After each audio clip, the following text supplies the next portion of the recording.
It's nothing scary. It's fun. So I just check, like, make sure all the things have connected. So where is this live at? It's live everywhere. It's going to be on Facebook, YouTube. Oh my God.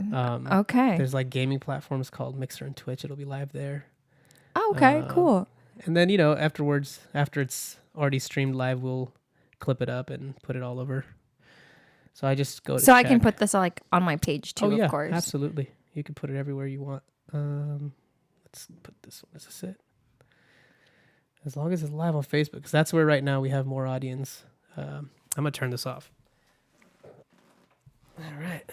So this is your Blossom Company Facebook, or is this your personal? Personal. It goes to everywhere. It's going Okay. to like multiple Facebook pages and multiple YouTube pages and all that. Oh, how cool. Yeah. So I think we're live, but we'll just come back in. All right. Okay. Here we are. Welcome everybody to the studio. Today in the studio I have my my good friend Sandy. Hello, Check her out. everyone. You know, if you have never seen her before, she's been in the fitness industry for as long as I've known her. Sandy and I go back. Last time I saw you was like 2014. Yes. That's right, because I was That's a long time competing for ago. the West Coast Classic, and I saw you at the Fit Expo. Mm-hmm. And it's funny, I actually have a picture for that right here. Wait, not that one. Wait, it's the first picture. This is the one. This was So this was when I was just starting to get ready. My God, it was 5 years ago. 5 years ago. Wow. That's crazy. And then we met a few times. Like, I remember you used to represent GAT, and this is the first time I met you. GAT days. This is the first meeting I had of you. Look at this sexy boy though, man. Gosh, I want to look like this again. That was what started it all for me, my demo days. Oh my God, those were so much fun, honestly. Yeah, I really remember, miss those. This is like the early days of Instagram. This is where I remember the way I found out about you is because the bodybuilding community was so short and small at the time, and very few people were like talking about it.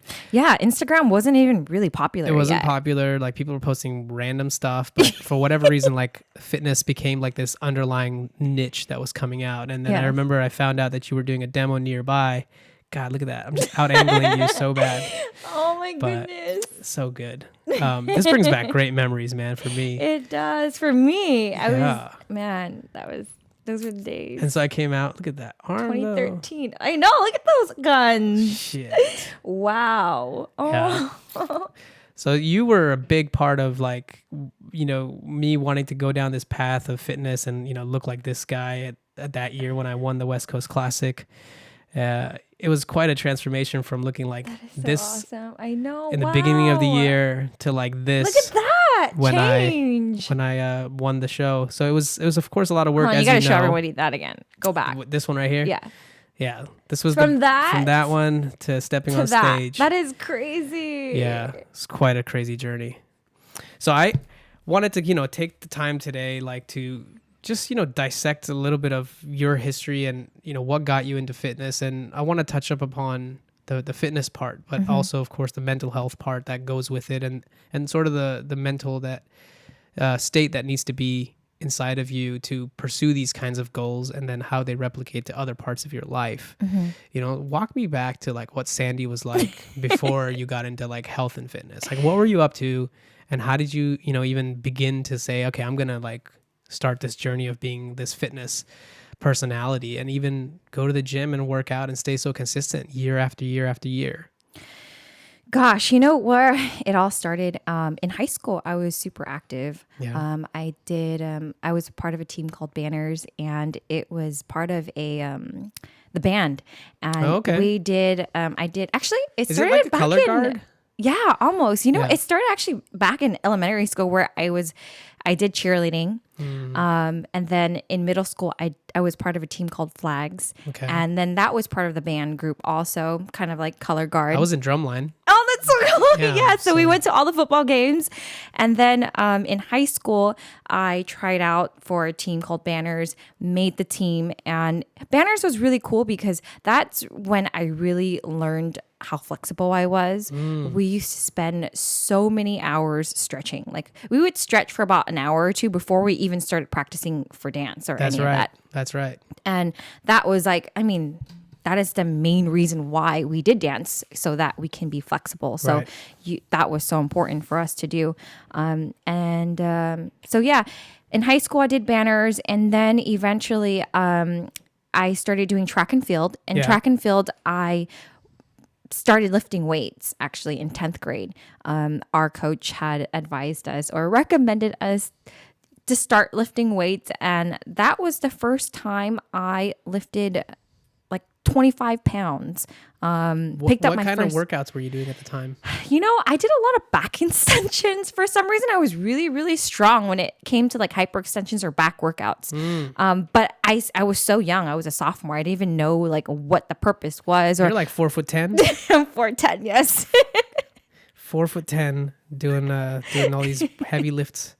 And I just knew that as a runner, I wanted to have stronger legs. But I never really even did I didn't even do leg press or anything. It was just like messing around in the gym when you're a sophomore. And all the boys did all the big boy weights. But I just remember our coach or the teacher. Yeah. Telling us, just eat pasta the night before so that, you're have stronger energy. the next day. Wow. But I had no idea what it was for. So after high school, that's when my body started changing. You go through puberty. Mm-hmm. And because I was short, I was kind of like, kind of insecure about my body because I started getting curves. And to me, that's when I discovered like fitness magazines, like Right. Shape, Fitness. And I was looking at all the girls. I'm like, man, how do I get a body like that? Like, I want to be skinny. I want to have abs. I want to be shredded. And eventually, I just started looking at all these magazines, start collecting them. And it really honestly wasn't until I discovered pre-workout. But let's get back to how I discovered pre-workout. So, Yes.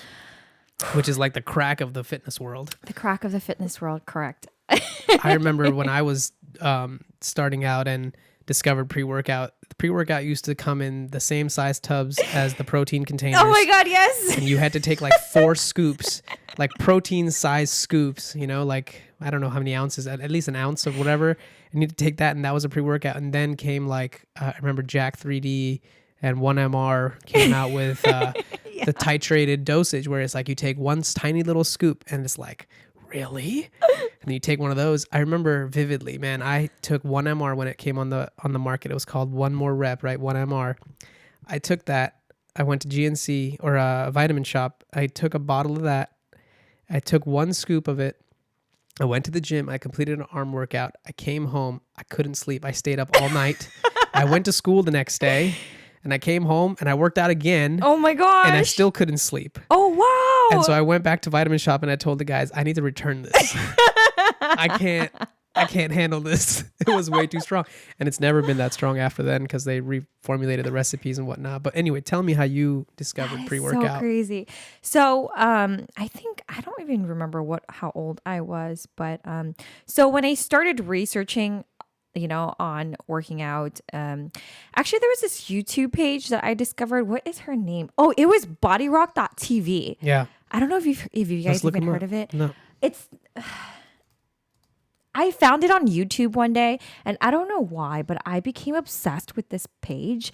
And then eventually that led me to bodybuilding.com. Yeah. And then bodybuilding.com, and that's when I started learning about bikini competitors. And I'm like, what is this bikini competitor thing? That's right. And I just began dissecting. And then one day I was at my apartment gym and I met This is my this favorite picture guy. of you, by the way. Oh my God. We'll pull this up. This is when you did this Dennis James classic, I think. Yes. 222 weeks ago. Gosh. How much did you weigh in this show? Honestly, I think for that show, I was about 100 pounds. Wow. That's 100 pounds of solid muscle. Solid muscle. Yeah. Respect. Thank you. It was, that show meant a lot to me because before that national show, actually before that one, that I did nationals after that, but this was my, I think, 4th show. Yeah. I competed 3 times before this, and after my first national show, I was kind of messed up after that because I was actually thinner than this. I was 95 pounds. Probably that was like my lowest. I think one day I was at Circle Nutrition in Long Beach doing a demo, and he had this this machine where it tests your body fat. And I think I was at like 9% body fat. Which is a lot for a woman. Oh my God, yes. Yeah. I was skinny. I was like I didn't even realize how skinny Can't I even was. pull your thin skin off of your body. Wow. I didn't even realize how skinny I was until like now I look back at the photos and I'm like, oh my God, I look kind of sick. It was really skinny. But that was, and then for this show, when I met Dennis James, I was working with Gat at the time, and he was. That's when we met. That's when we met. When you were working for Gat. And that was I met Big Rami for the first time. I think, have a picture with Big Rami somewhere. Yeah, I do somewhere. Somewhere. Not when we first. There he is. There he is. There he is.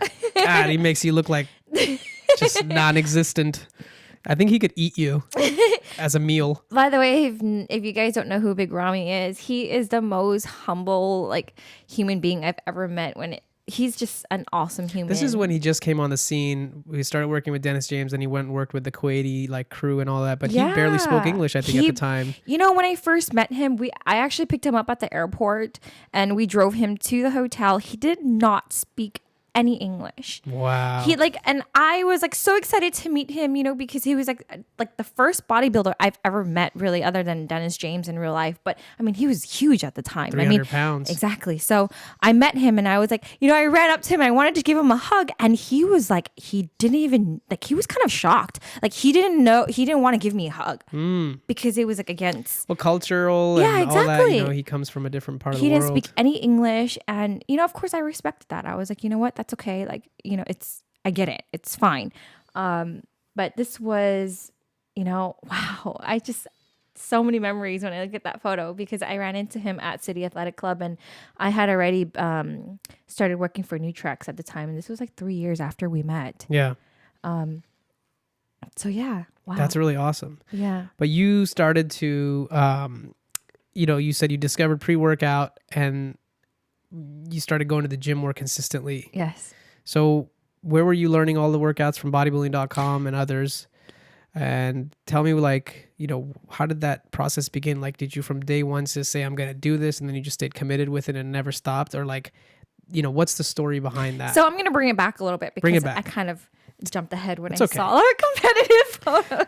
It's the way the podcast starts. It's like we're excited to sit down and do this, and then the reason I go for some people you go and talk to people for 3 hours. I'm like, yeah, but you know how things unfold when it's like everything's been gotten out on the table, and then you start to have the real conversation. That is true. So it's all good. We have all the time in the world. So when I first discovered bodybuilding.com, this is when what is that? Body Space? Yes. My gosh, yes. Is that still around? I don't know. I think so. It's basically a portal where it was allowed. You can input your data of your height, your weight, your goal, measurements, your goals, and it will generate a fitness plan. Yes. Even, and then it was a community. It's basically a virtual forum where people were posting their progress and health tips and all that. It was early days. That's when Jamie Eason was like, ooh, oh my gosh, I have to bring this Jamie up. Eason. I have to bring Miss Jamie Eason. I was actually a little baby. Oh my gosh, look at that photo. What year was that? This is 2012. Wow. 2012. When I met her, I used to be obsessed with her because I was like, she is such a badass and she's so hot and so cute. And she was my role model. And speaking of Body Space, it says right on the back, bodybuilding body space. Oh my gosh, it does. I waited in line for ever to see her, and I got up to her and I froze. She saw me coming, waiting in line. She looked at my face and she was just laughing with me because she's like, I was like, you were so excited. Hi. Starstruck. Just no idea.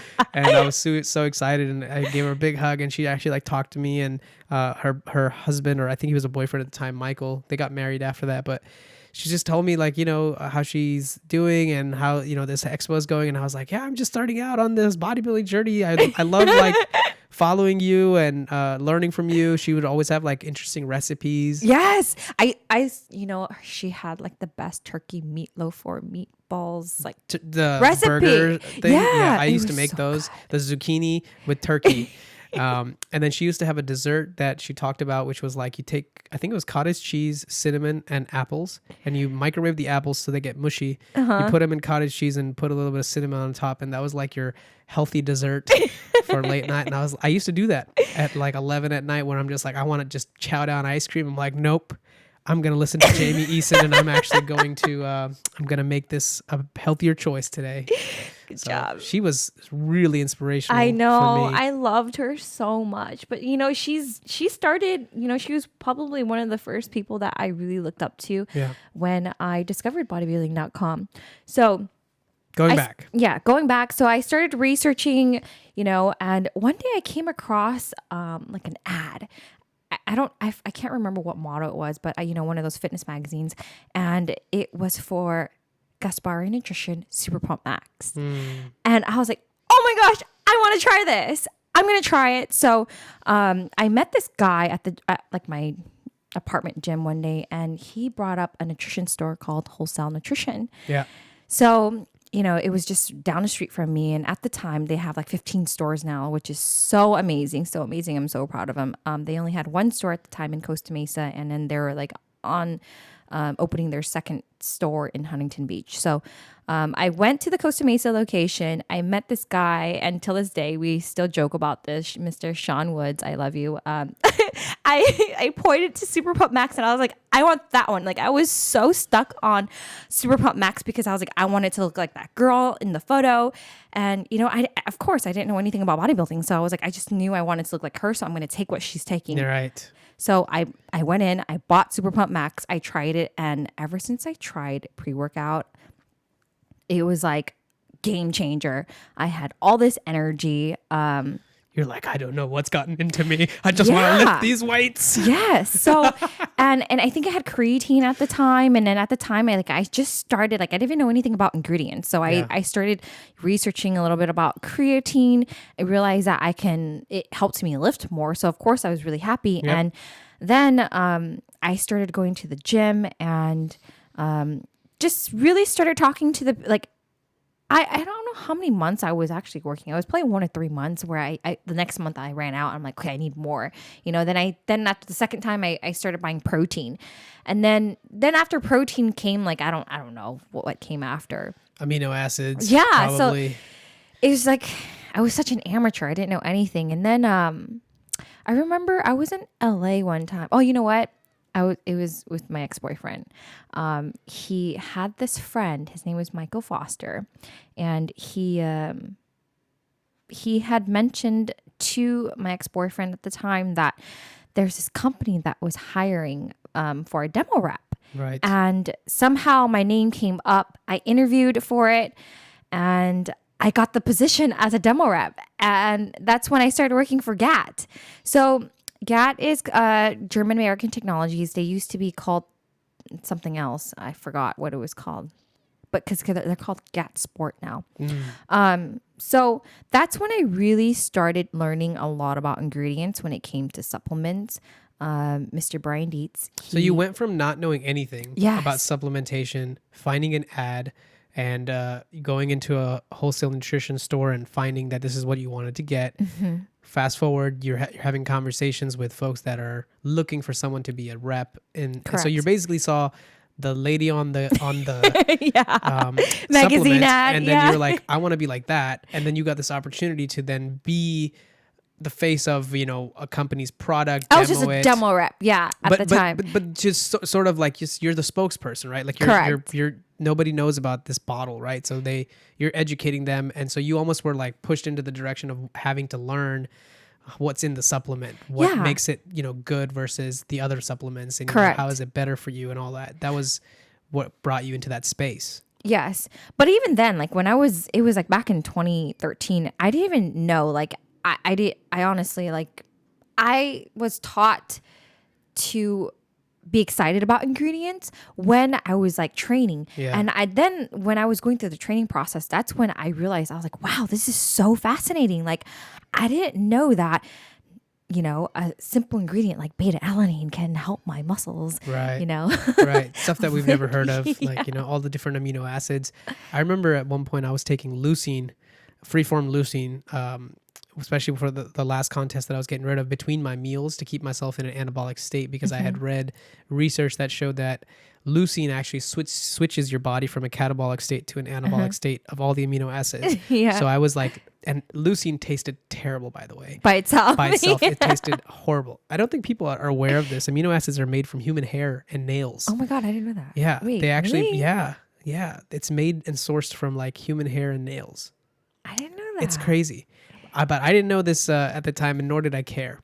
But because how else do you make amino acids like artificially? They're like part of the protein synthesis process. So it's like it's inside of like anything that's made with the use of protein. Like our nails grow and our hair grows because it's from the protein process of how your body like works. And that's what I understood. But I took leucine just thinking, wait, between my meals, if I go catabolic, that means my body's going to start breaking shit down. So it was just like micro, like assessing every little detail about your system. And then I would take leucine and just throw that right in my mouth and just chug water, and it would taste terrible.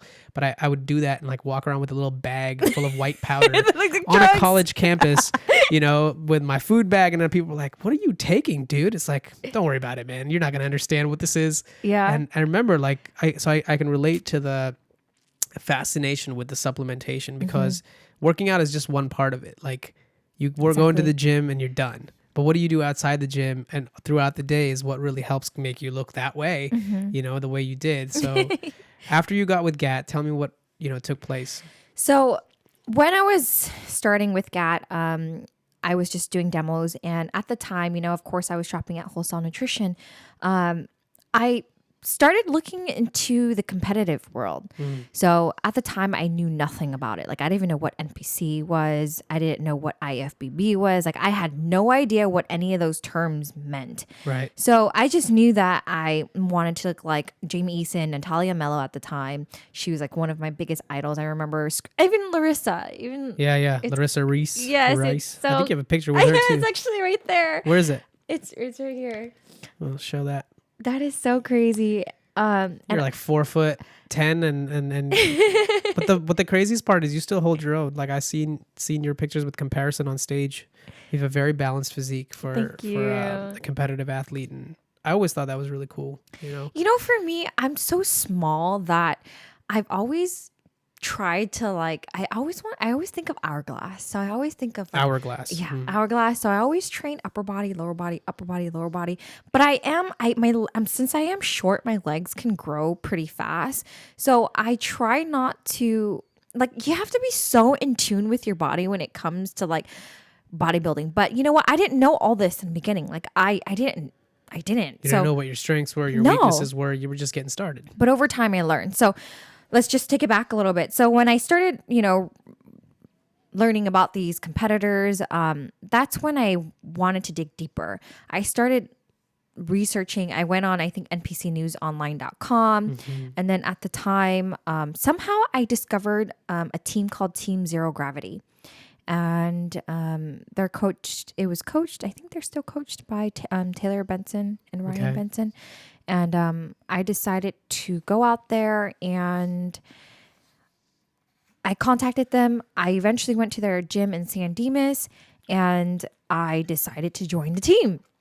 I was like, you know what? Wait, so you went from barely working out a few months, starting with GAT, to saying I wanted to compete. All this happened the same time. How many months are we talking? Few it was months? 3 months. It was all in a matter of 3 months. Yeah. Because before that, I already knew, I growing up, high school, young teenager, it's in everyone's head. When you're going through puberty, I want to have a nice body. I want to look I want to be fit. I want to look like the girl in the magazine. So because I've always wanted that, I think that when I started discovering supplements, when I started discovering these nutrition stores, these magazines, I knew I wanted to be a part of fitness some way. Right. So when I discovered this team, I was like, you know what? I'm just going to go all in. I'm just going to do it. I mean, I'm already taking the supplements. I already love working out. So why not have someone help me also and take it to the next level? I think one thing to note there is the reason the fact that you set up a goal to say, I'm going to compete, gave you that focus to Correct. then dictate your actions and put them in order. Because I remember when I first started working out too, for about a year, maybe a little less than a year, I was working out, I was seeing results, but without having that sort of overarching, like, what are you trying to, go towards? Because otherwise there's like There's no no reason. purpose, There's yeah. no point. Why are you doing this? Right. It's like, oh, yeah, okay, it's good for your health and this and that. But try telling yourself that every day. Like, good luck. That's why most people, when they go to the gym, they stop working out because they don't have an overarching vision Correct. or a goal to shoot for. And so not until that, when I got introduced to a guy named Steve Bonstead, who was a former Mr. California, he used to go to the same gym I went to. He's much older. And after I would work out, I would go into the steam room and the sauna to relax and all that and kind of loosen up the muscles. And so he would usually be one of the late night gym goers, like the few people that do. And he started talking to me about, bodybuilding and helped me understand like the space. But more importantly, I think he told me things about, here's what I see in your frame already. Like, you have really good V taper. I think you would have really good lats. And if you just work on your legs a little bit, you can have this X frame, like similar to the hourglass in bodybuilders. It's the X frame. You want to have a V taper up top and like the same reverse B on the bottom with the quads and stuff hanging out. So I guess if I go back to this picture, it's not the best example of it, but this is the crab shot. But at the same time, it was like the upper body and the lower body have to balance each other out. So Correct. it all looks the same.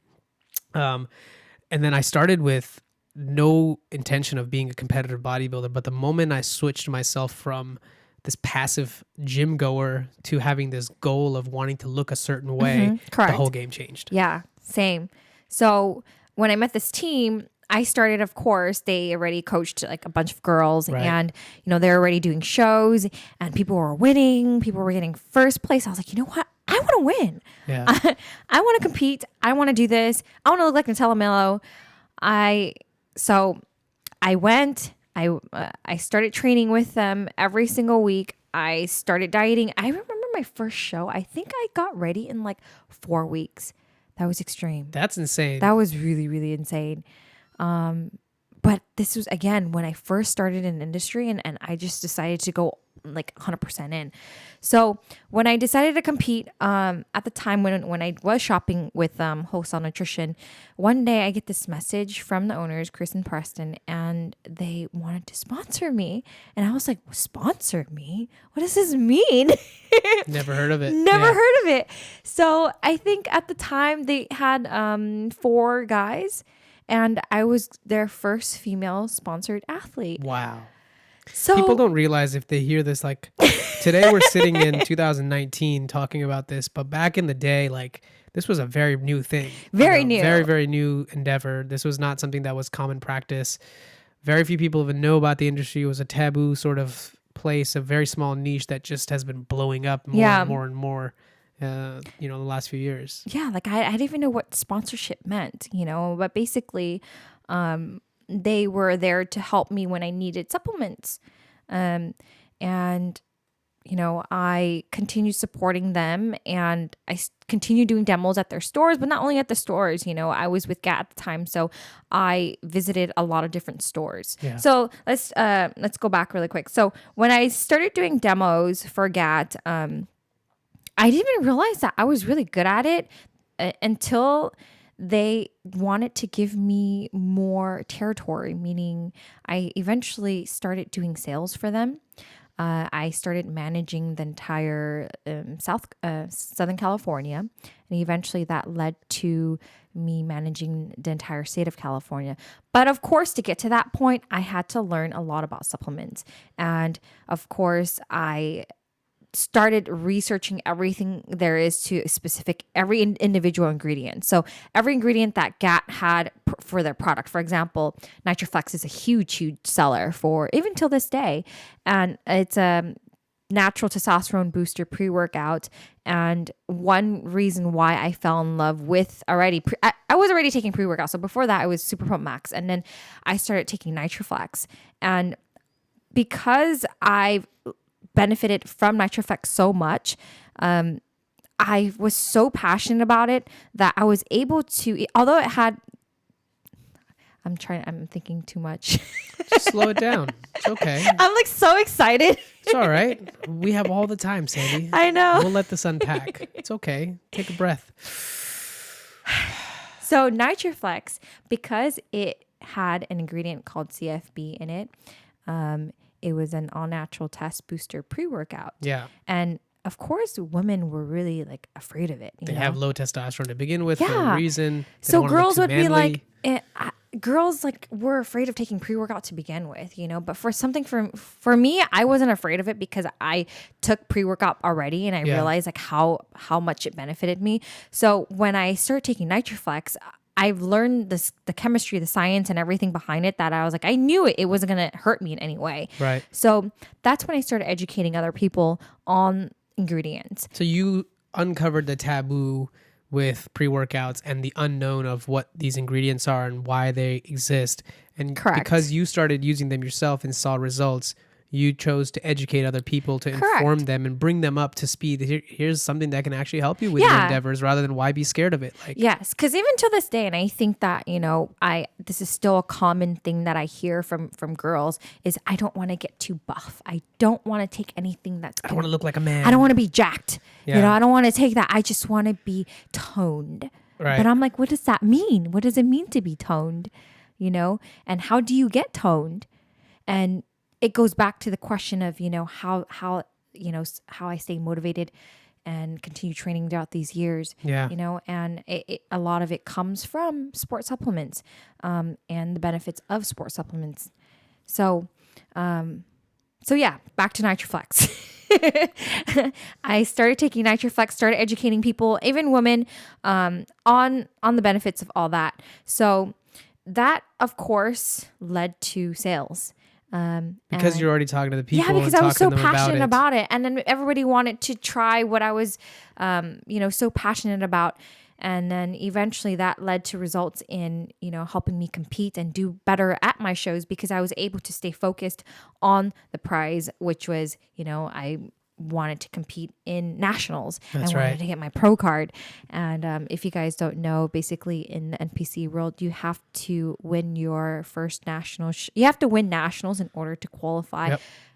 No, actually, you have to get a qualifier, and then you go and compete in nationals. And if you win nationals, correct, the top 2 places get the pro card. Well, in the bikini, I think it's like the top 3 or something. I think it's top 2. I'm not sure. It's probably changed since we were we're kind of the grandparents of this now industry. But that was the same journey I was on at the time. Mm-hmm. Trying to my plan was so after I won the West Coast Classic, it was to go and take the California Mr. California title, and then from that go to the USA's. Yes. Which you competed at. Yes. But to get to that level, I'm sure, one thing that we haven't talked about is like the drugs that people also take, the steroids and the other. And it's the funny thing is that's not the only thing. It's like there's painkillers involved. There's a lot, amphetamines involved. There's so many other substances that people take and abuse.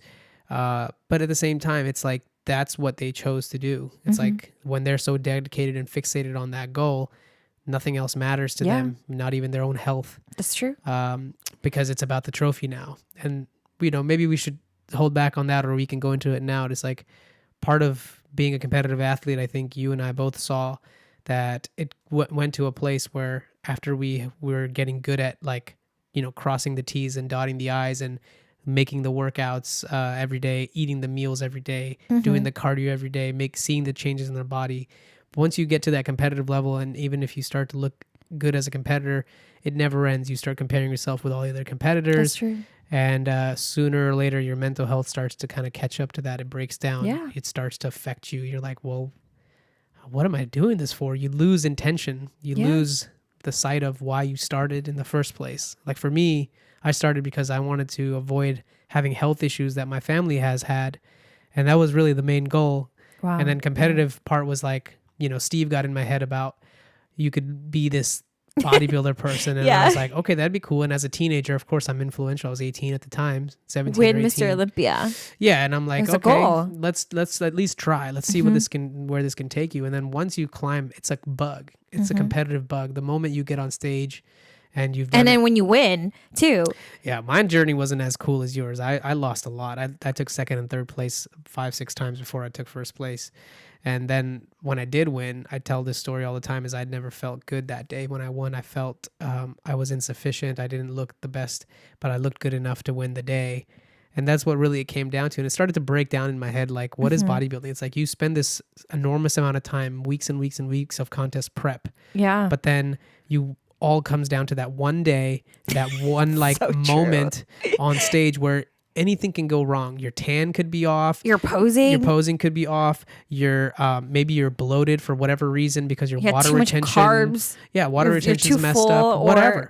And it's like all these variables, which you could say like, okay, that's what like you have to do, but at the same time, it's like, really? Is that what it's about? It's not. It's about that whole process. Correct. Right? Where you went and learned all these things and got informed and you found a way to reach to other people and help them understand like the benefits of certain supplementation. But I think your overarching kind of journey, and I want to hear this from your end, of course, is to help people understand the process of getting healthier. Yes. Rather than like becoming competitive athletes. Yes.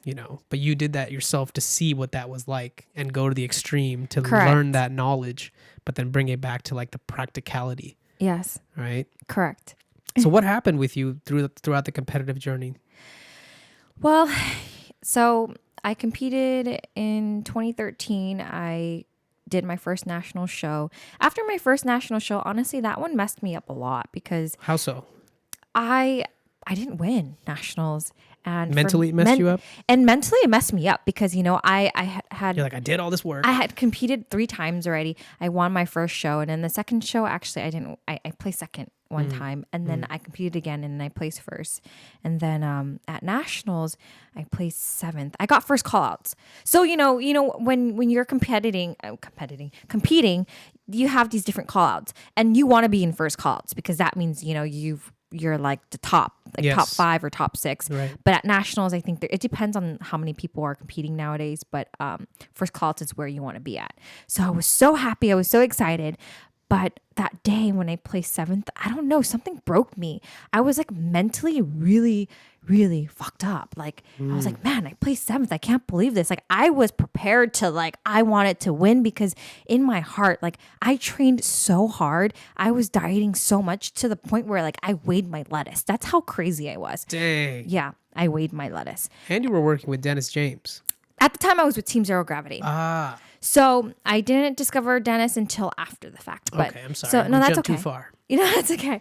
So after my first national show, that really messed me up. Because Both emotionally and physically. physically, and I was like, I dieted it so hard for this show. I sacrificed so much. I'm like, why? And then I was so unhappy.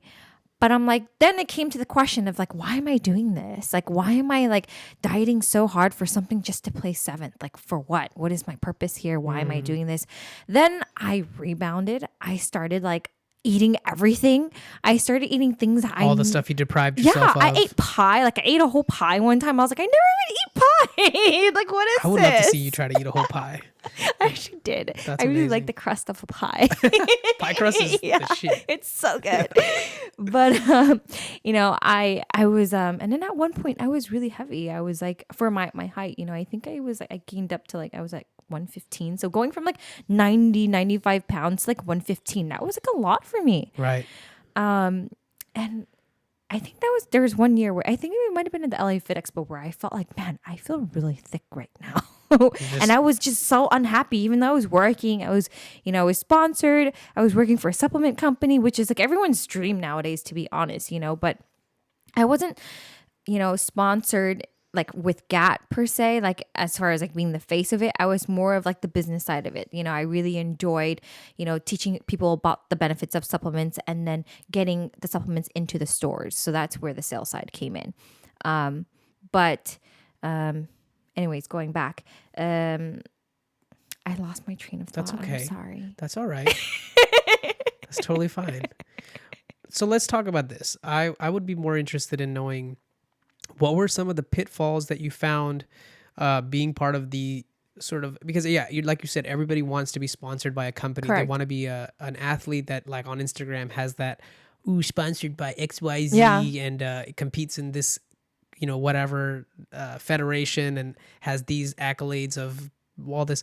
But that's just the front end. Yes. You have actually lived that life, been in part of the sales, part of the product distribution, and brand, growth and all that, which is essentially what these people that are aspiring to be sponsored need to start thinking about, because it's not just about being sponsored, but what No, do you it's bring to not. the company? What is your Correct. value, and what is it that you're doing? So what are some pitfalls that you think could be valuable for somebody that's trying to be sponsored by a company and all that? Like what are some things that you've learned, through that process?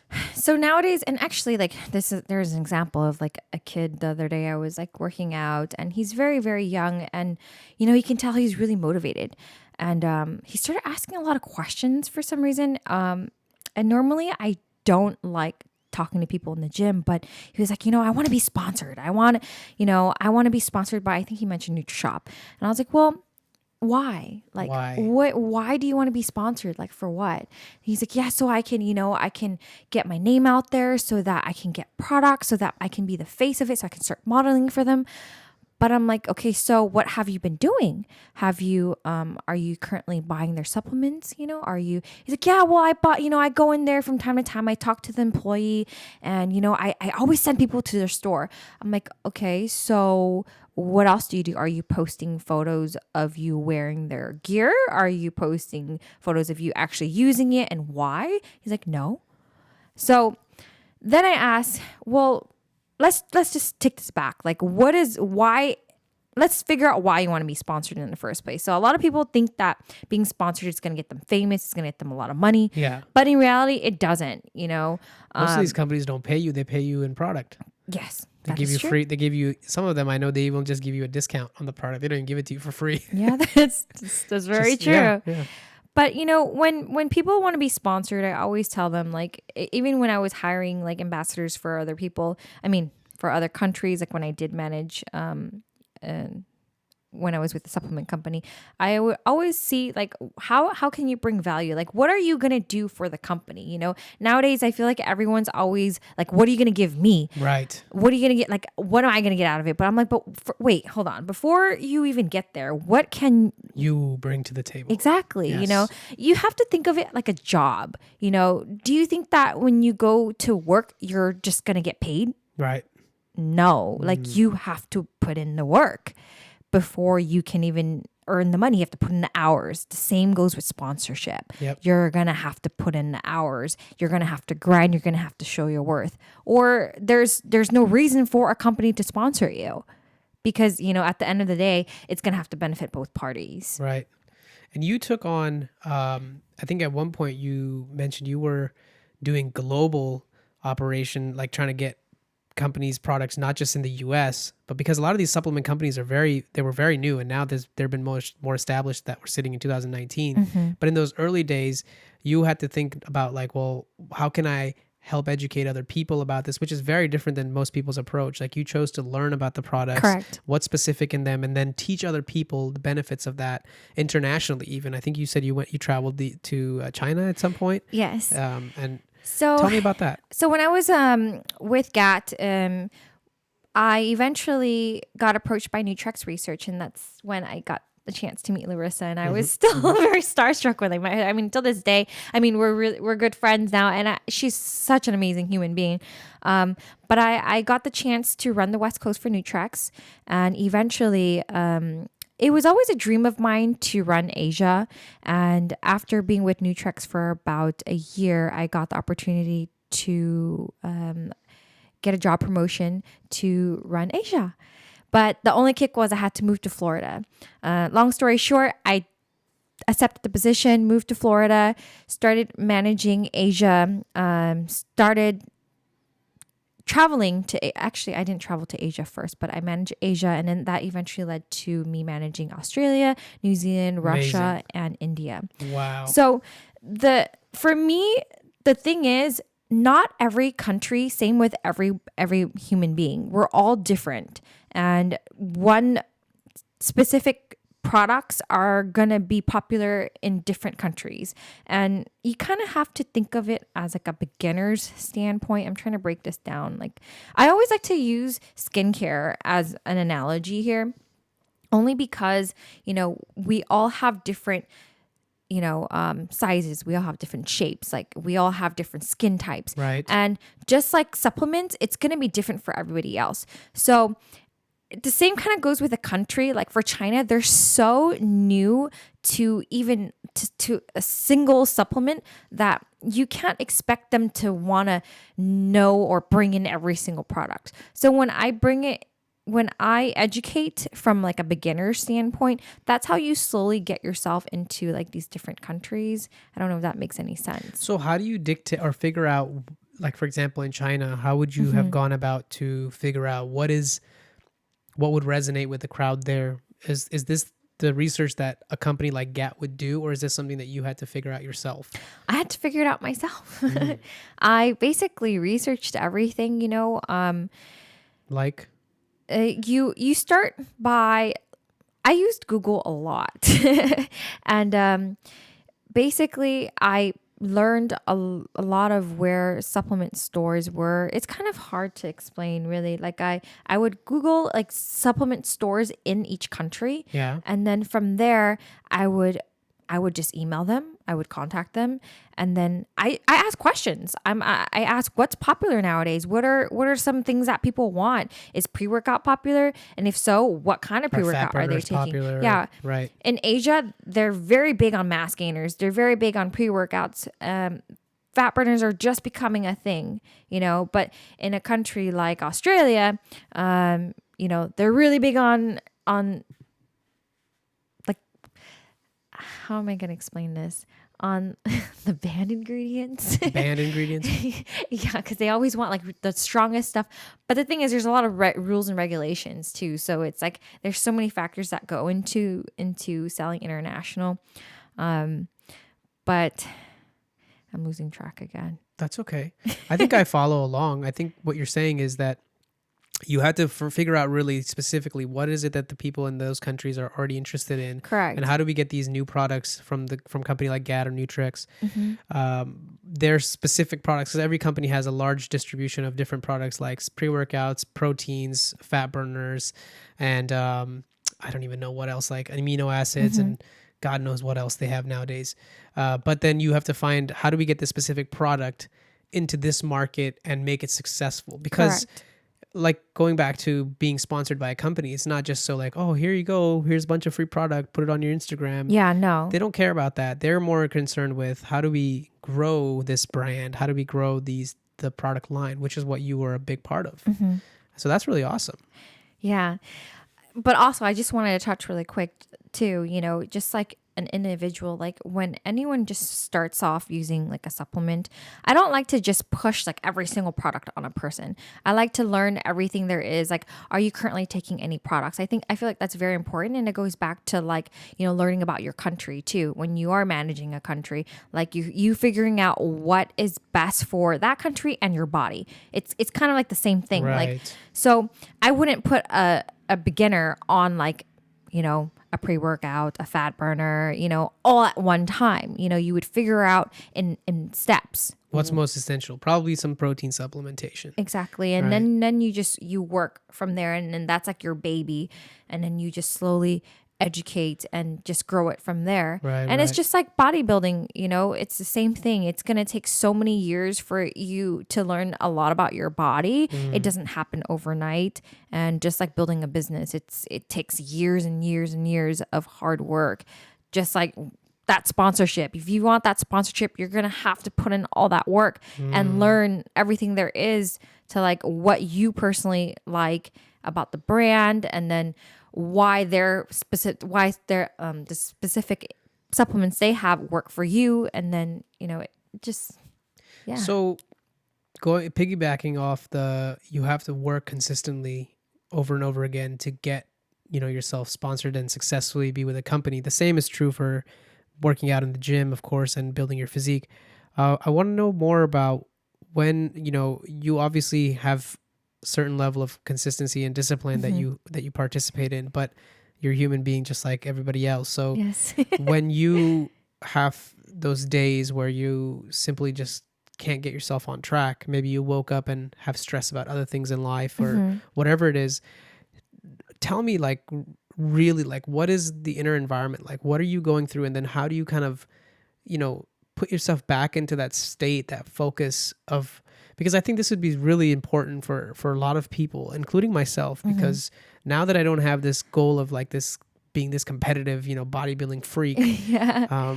it's like, why should I keep doing this? Like for me, it's a little bit simpler. It's like, I noticed that if I don't go to the gym, it hurts my mental health. Like I'm not stable in that sense. I start to break down like more stress, you know, easily getting ticked off at things versus when I do work out, I can tend to manage even the most like outrageous situations in a very calm manner. But what is it for you that you do to put yourself back into that state? And how do you do it? Tell me the process. You know, I honestly, I feel so much better, just like you just said, feel so much better after I work out. Yeah. I am like literally motivated to go to the gym every day. It's just something that I personally found that I just have better days when I work out. Yeah. I don't ever have a day where I don't want to work out, I should Really? say. I don't. That's amazing. And I want to know why though. Like what is inside of you that's sort of like made this into I gotta do it. Like it's a must for you. It's not like I should work out. It's like I Yeah. must work out today. I think knowing the fact that I will continue feeling good for like my heart, I would continue to just, I've always had this image of like, I always want to be fit, you know, and that's what motivates me to like, also just, I want to continue like helping others, and I continue want to learning more about the human body. I think that's what really fascinates me Yeah. on like how far I can push myself. And I know I can always improve. So I think that's what motivates me personally. Do you feel pressured that because you have to help other people or you want to help other people that you have to look a certain way, so you almost can't let off the gas pedal because the moment you start to not look the part, you feel that, well, my advice will probably go on, you know, unheard ears basically? Yes and no. I feel more so I do it for myself. Because it goes back to like my younger days when I did discover that first magazine where I'm like, I want to look like that, you know? And for me, I think it's always just been a goal for me. Like I want to be fit for the rest of my life, you know? So personally for me, that's what motivates me, you know? And I honestly, I love my sports supplements. My Yeah. sports supplements really Let's motivate talk me. about this a little bit because I feel there's been a shift, right? Like girls and guys, like look at Lululemon. Oh yeah. And so like having this, because like going to the gym is, or actually let me back up.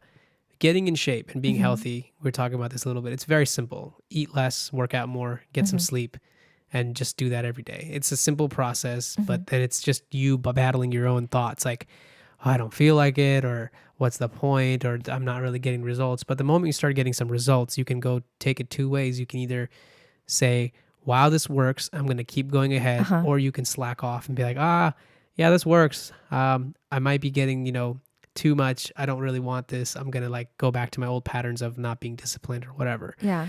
But you know, outside of that, it's a very simple process. But I'm seeing, because it's such a simple process, like we tend to get bored with simplicity, right? So like having these supplements to look forward to, like new supplement products, new clothing to buy for the gym. And I'm seeing this more and more. Like I remember when I was bodybuilding, most of the days I'd be in a hoodie and sweatpants Yes, I know, I and can headphones see it. on and like, don't bother me. Like I'm in my zone. But nowadays it's more like less clothing. It's flashier clothing, Yeah, that's neon, true.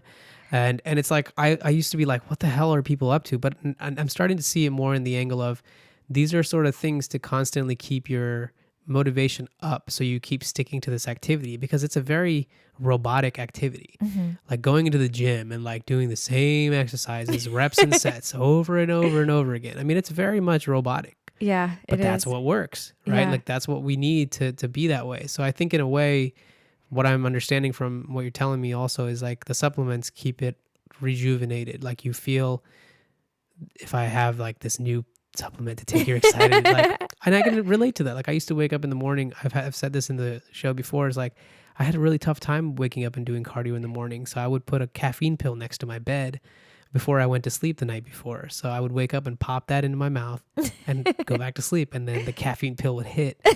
And then I'm like, let's go do that cardio that I don't want to do. Yeah. And then, you know, you do that a few times a day. You got your pre-workout that you take before the gym. And then I remember like the nitric oxide supplements are really popular because they give you a better pump. So you're like looking forward to that. It's almost like they're creating this excitement for you. Mm-hmm. But I wonder how much of that can be like upheld because it's not everyone. Yeah, not It everyone has to go wants with the it. root of where you genuinely want to be a healthy person and you Mhm. genuinely care about your body and its, you know, inner workings. You take the time to learn the system of how your body functions, what kind of nutrition gives you what kind of results for your Correct. individual self and help other people. So it's like that's the root. And these other like sort of getting the nice clothes and getting the nice like supplements and you know, all that stuff like posting on Instagram and all that stuff is sort of the secondary, tertiary like part of Yes. getting in shape. But nowadays it's getting confused with people wanting to post about their fitness journey on Instagram more than they actually spend the time, you know, taking to learn, or they look for shortcuts like, oh, if I just take steroids or if I just take Yeah. this and that, then I can look like that. And yeah, that works short term, but like your life is your entire life. You don't just stay fit for the first like, you know, n number of years and then all of a sudden Exactly. you stop, right? Like this goes on continuously. Yeah. You I know? think, and also that's what drives me too, you know, because like, you know, eventually I want to have kids, you know, and I want to be a good role model for my kids. And I just want to continue, you know, helping, you know, eventually, like I want to, like right now for me, it's my nieces, you know, Yeah. I want to teach them that, you know, working out is so important. You know, I never mentioned this, but you know, my little brother, he had a heart attack when he was 27 and, you know, that like really, really struck me, you know, I mean, Yeah. he's okay now, thank God, Wow. you know, but, you know, your health is so important, you know, and it goes back to like, you should really want to take care of yourself, you know, because we only have this one life. So why waste it on, you know, yes, I do enjoy foods and I do, don't get me wrong, like enjoy eating ice cream, pizza, like I want to eat all that stuff all the Yeah. time. Yeah. But then I think back to like, you know, but you got to have self-love and self-care also Yeah. for yourself. And, or else, you know, taking it way back again, you know, when I was younger and when I was a teen, I lost my best friend and I lost my cousin, you know, they were both murdered. And that's when it really, really hit me that like life can be taken away from you in seconds. That's it. And my entire life changed. So I think that's what motivates me too, you know, just to live life as healthy and as full as to the possible. This is your vehicle. Yeah. This is like for the journey that we're here. You know, I always say like we're here and we're all gonna be gone one day, and we have this time in the middle, and this vehicle is what we have to enjoy and experience this journey in this time here. And if and enough scientific evidence also shows that having a healthier body will allow you to be able to cope with stress that Correct. life inevitably brings for Yeah. everyone. I don't care how awesome your Instagram looks, right? Like it's like every single one of us is going to go through the downs of life, the real dark places. And it's Yes. been shown that if you have some activity, a physical activity that you do, because the physical activity stimulates chemicals in your body. Dopamine, Yeah. serotonin, yes. And those are all like, what do we give antidepressants for? Because those chemicals, like the reuptake of serotonin, you know, SRIS, all these different chemical receptors, they basically mimic that same chemical imbalance that you have and try to like supplement that. But you can do that by working out Correct. and keep yourself in line. And it's been shown to have natural like, you know, benefits. Correct. Yeah. Yeah. So what I would want to know more about, how has the social media world affected you positively, but more importantly, how has it like affected you negatively in the mental health? Like really like open up to me about that if you can, as to like I don't, maybe I'll say a few qualifiers here. It's like, look, you're beautiful, you're young, you're healthy, you're hot, no denying that. But posting on Instagram, which most of the content that we see, and you know what, maybe I'll even point out that you don't have like the millions of fans and whatnot, because I think you chose to reassess Yeah. yourself because you had everything. You had one of the best physiques. You were a national level competitor. You're on your way to like, basically doing this as long as you wanted. But I think at some point you I took a break. decided that this was not where you wanted to go. Yeah, that's absolutely true. After I competed at my second national show, I think I really stepped away from social media, and that was actually after this era here. I really stopped after that. Yeah, because the funny thing is, I look back and I see like for you, let me go back, like you don't have that many posts, No. but initially when you were going, you were like, Yeah, I was going posting hardcore on that. almost like probably every day. I Right. was posting, but after I competed at nationals, and then when I did move to Florida, I realized like I was so unhappy because I started seeing like all I started seeing on social media was ass and titties, like That's it was it. just too much for me. And I was like, Do what I want to add to that? No, I didn't. And at first I was okay with doing it, and then when I started seeing more and more of that, I kind of stepped away and was like, I don't really like this image anymore. It was starting to make me really depressed. I was starting to get like really sad, and I just stopped posting. I was like, I don't like this anymore. Yeah, because you are very vulnerable when you put yourself out there like that. And as we know, both of us having done bodybuilding, it's like we're already like the worst critic of ourselves. Like the photos that you post and you think look bad, most people will look at that and be like, holy cow, that's incredible. But for us, it's like we're always looking at it and super critical of it. And that just beats you down so much in your own head. Talk to me about like, what that felt like, the Instagram sort of, flagship of fame, and also probably people being very much pushy and guys maybe, trying to approach you way more aggressively than otherwise, in person and whatnot. Like, tell me what that's like.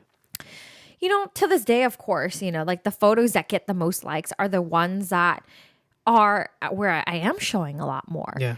Where I'm showing my abs, or like, I'm like half naked basically in Pretty a sports much. bra, or that's what it is. And it's so sad to say that, and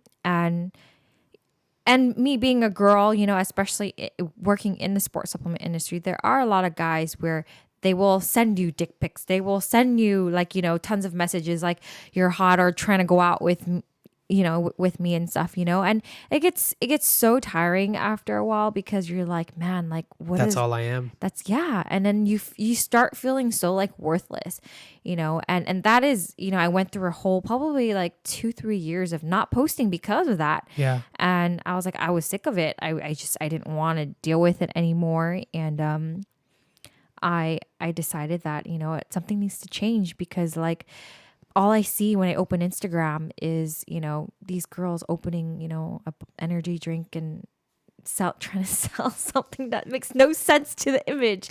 Well, most people's Instagram pages, if you look social media wise, like unless they're one of the millions. The top people, majority of the people are very disoriented as to what they're trying to, what's the intention, and including myself. Like you look at my Instagram, it's all over the place, but at the same time, I'm shifting a little bit of my strategy. I'm trying to be more real and have the conversation about like these kinds of things that are actually happening inside of our headspace. Yeah. Because like the external world, this is like, again, the physical body is a manifestation of external still. Like whatever you do to look a certain way is what people see you as, but they'll never know what the inside environment is like. Correct. Unless you put that out there or you talk about it. Correct. So I'm thinking more like, well, clearly mental health is an issue. We're seeing so much of it online, where people are addicted to, social media, and they're including, I've gone through it myself, but seeing that this is a pattern now, like, and this isn't going away. So we have to change our narrative about this. We have to start talking about the bigger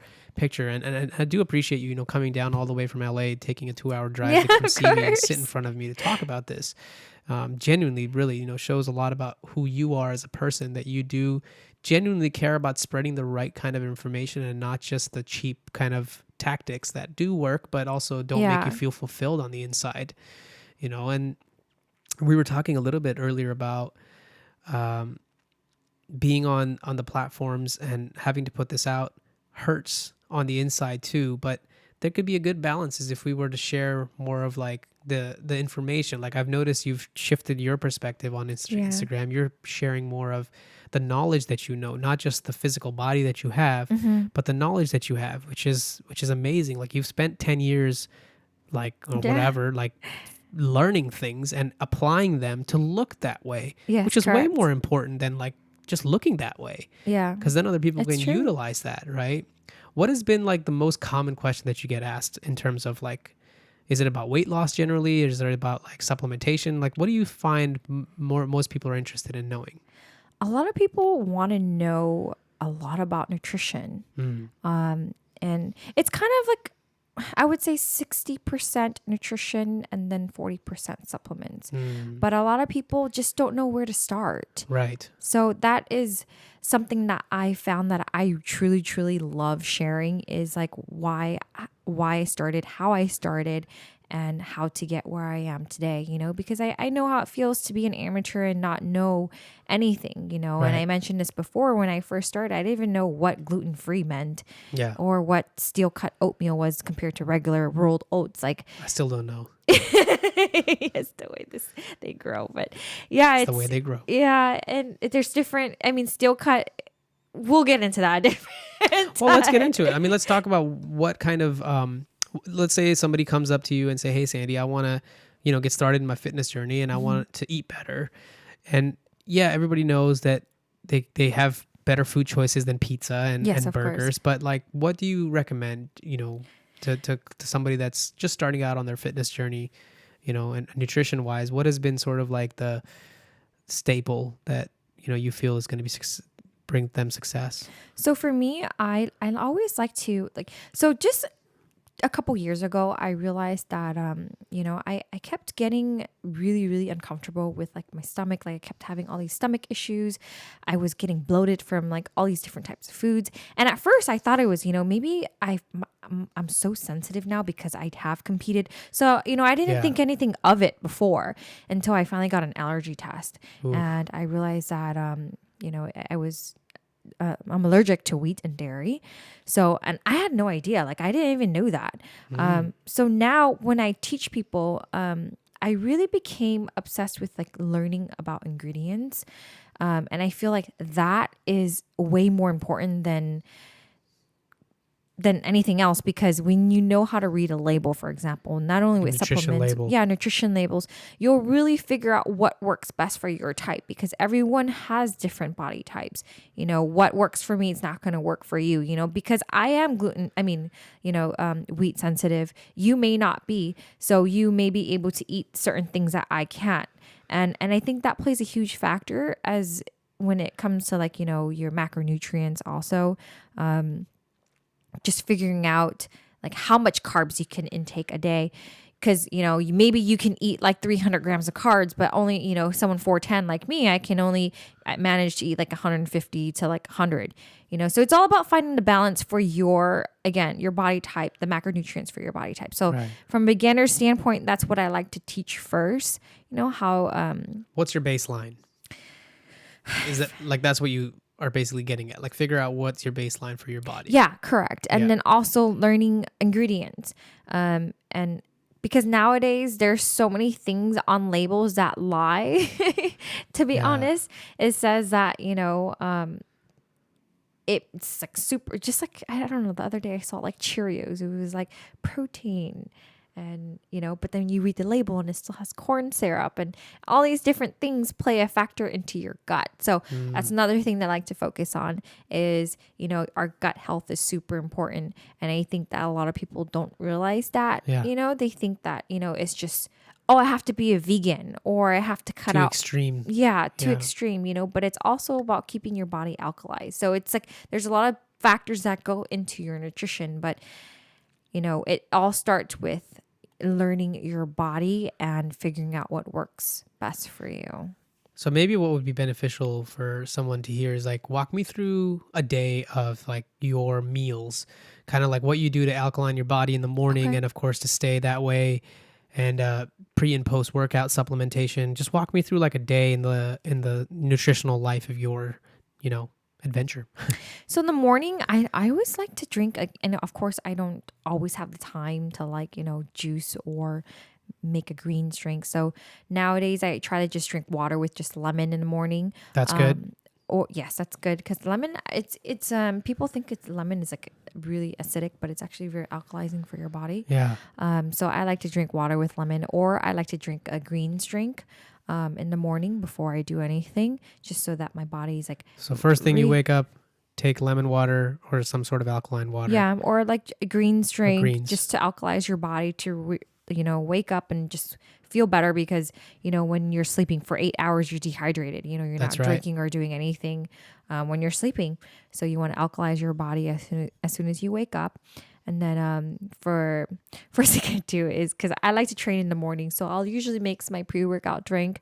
So then I start preparing my breakfast. So I either have like a gluten-free toast, or I like to have like eggs. So something with protein, with carbohydrates, because I feel like that is what gets me going. And this is a pre-workout meal. It's a pre-workout meal. And how long before the workout do you generally eat this? About anywhere from 30 minutes to an hour. You feel like it settles in your stomach for yeah, about sometimes that time. I don't like to eat too much before I work out. But again, some days I'll wake up and I'm like super hungry, and I have to have like, maybe rice that and extra. something. Yeah, correct. So I always listen to my body. Like I never limit myself to anything I don't feel like I should have to. Like if I feel like I'm hungry, I'm going to give myself what it wants. Right. Because I've learned that even, after competing, when I do limit myself, for some reason, like your brain is like, it wants it more when you limit yourself to something. Yeah. So then again, it goes back to like your mental health. When the more like you tell yourself you can't have it, like it really, really fucks with your brain. So Sure. like if you just allow yourself to have like what it's craving, or just a little bit of it, then I think that is more beneficial than cutting it out completely. And then not being able to go long term with that. That makes sense. Yeah, because then you're completely just, and it's a dialogue we have with ourselves. Because if you in your head just keep telling yourself, no, you can't have that, your mind will be less cooperative too. Correct. It's gonna, because it's like we certainly have desires and temptations, and that's a real thing. So you have to balance that out with, okay, I've done really well for like, I guess cheat meals would be a good example here. Like you've done really well for like 4 or 5 days where you've just been on top of it, and now you're like, you just really want to like splurge on something, and it's worth it. It almost feels like it's worth it. Yeah. But one thing that I want to point out is when I used to do that, especially if I was like really strict on my diet, the moment I would go have a cheat meal, I would feel terrible after that. Like my stomach and gut health would be completely destroyed if I've been eating clean, like, everything clean for weeks and weeks. And then all of a sudden I'll go eat like a California burrito. Yeah. And I'm like, oh my God, and I can't even feel like process it. So it's like your body doesn't like that after a while too. Yeah. Get used to it. So for me, like nowadays, like that's why I never limit myself to anything. So I don't feel like I have to have a cheat meal.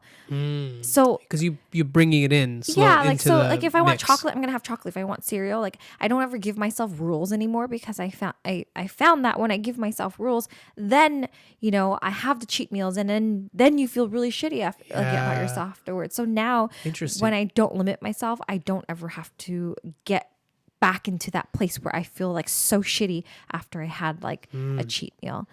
So that's more like I feel like it's more sustainable, I should say, as a lifestyle versus like, no, you can't do this. It's like telling a kid, don't touch that toy, or he's gonna touch it. Fair enough. Same with, I mean, we're adults, same thing. We're big kids. Yeah. So true. So you wake up, alkaline your body, have a breakfast, and now you're in the gym. And then I'm in the gym. So what do you do any supplementation during the gym session? Yes. So tell me about that. I want to know all the details. I love my sports supplements, as you guys know by now. Right now I do this pre-workout called Loco. I mix it with a scoop of Loco, a scoop of Skywalk, and a scoop of Rubik's.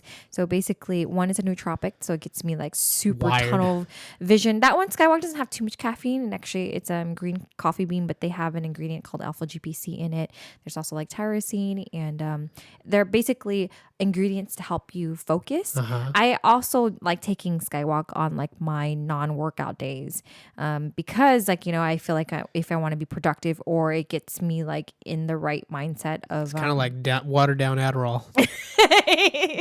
I guess you could say that.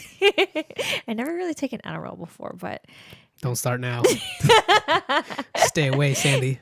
So, and then Loco is a pre-workout with like nitric oxides in it, so it's gonna help you get have endurance. So you just mix this up in like a shaker bottle and take it with you. When you're Yeah, in the I like gym. to drink. I like to drink half of it before I go to the gym, and then as soon as I get to the gym, for some reason I like to finish the rest. Then I feel like it's if I split it, I don't feel so like I don't know. I don't get too wired, first of all, and I feel like it's a really good balance for me. Like it keeps me motivated, like to just keep going. I don't know.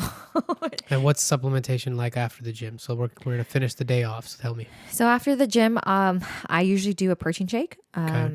and then I usually mix it with oats, or I have the protein shake just by itself, and then I'll go have a meal like 30 minutes later, like when I get home. And what are the meals like for throughout the day? Honestly love rice, so I have like rice with every single meal, and How many meals a day? 3 to 4? I eat like 5 times a day, sometimes 6. Mm-hmm. I think because like, I mean, I put in work at the gym. I'm not going to lie. So I'm like constantly burning. And I learned that I do get hungry like 2-3 hours. And maybe it's because I don't overstuff myself too when I eat. Like I'll eat until like I'm full. Like, I feel like also when you feel like you are like you're like on a diet, people like say I can only have like X amount of food, or it tricks your brain into thinking like you can't eat. Right. And then you end up, again, it goes back to not achieving your goal. But I eat 5 meals a day. I have rice, I have chicken, or it's fish, and I always have veggies. So that's You cook all your meals, or you using services? I cook. I use actually all of the above. So I cook. I've used service before. And honestly, right now I just moved back to LA, and my mom is like in town, and Just she's shoving food in your mouth. She Oof. loves cooking for me, so I eat a lot of mom's food. But if I do cook for myself, then it's usually really basic, because Yeah. I found that like I just like to keep it as simple as possible. So eggs. I don't really like too much sauce or anything. I try to keep it as simple because I like to save my calories for like my snacks. I like snacks. Yeah. I like rice cakes. I love almond butter. Gosh, I love nuts. That's my weakness. That's good. Yeah, yeah. It's not good when you can eat the whole bag. Feel that. Yeah. I try to not keep nuts that have salt, like salted peanuts and cashews, because it's too easy to destroy that whole bag or box of those. So, but when they're unsalted, I found that I won't eat as many because they don't taste quite as good, right? Yeah. So if you get unsalted, you'll eat less of them. At least that's for me. That's worked. Well, see, that's good. So you know what your weakness is. And I know my weakness is if I have a jar of almond butter or like a bag of almonds at home, then I will overeat it. So I won't allow myself to be in that position by buying individual packets. So know your weakness and make sure you just don't do it. Right. So it's a level of self-awareness. You have to know what works for you and doesn't, and then don't put yourself in that position where you're tempted to eat cake or whatever, like don't buy the 5-layer chocolate cake from Costco and put it in your fridge like I do. Because you know you're going to eat that damn thing. Yeah. Yeah. Fair enough. But I like that. I just keep it as simple as possible because Because it's a lifestyle for you now. It's no longer about just competing and getting on stage. It's more of sustaining this balance of enjoying certain foods, but then also eating things that, are good for you and are going to help you sustain this physique and this lifestyle long term than what you've been doing. Tell me a little bit about the gym stuff. Like, what are you using to work out nowadays? Is it all weights? Is it, because I know you do some spin too. I love spinning. Tell me what like your balance is like with the exercises. Lately I've been hiking a lot too. I personally really like spinning because I feel like, I don't know, for some reason when I took my first spin class like a couple years ago, and I find that spinning, it challenges me because I can adjust a gear, and I'm someone that likes to always push myself. I don't know. You're a little warrior. I don't need somebody to be like, assist me in working out. So you've never had a trainer or anything? Like a weights trainer? No, only when I was with Team Zero Gravity, we did like circuit training together, but I never felt like I Needed needed the or push. wanted. No, I've always been self-motivated. But I do know people that like to work, like my sister, for example. She would want me to go to the gym with her because You'll push her. yeah, because I'll push her. Right. But for me, I thrive on as soon as like I feel like super fatigued, I'm like, okay, no, Sandy, you got to do 5 more. Yeah. Because I'm always thinking like, how can I improve myself? And the only way I'm going to improve is if I continue pushing myself.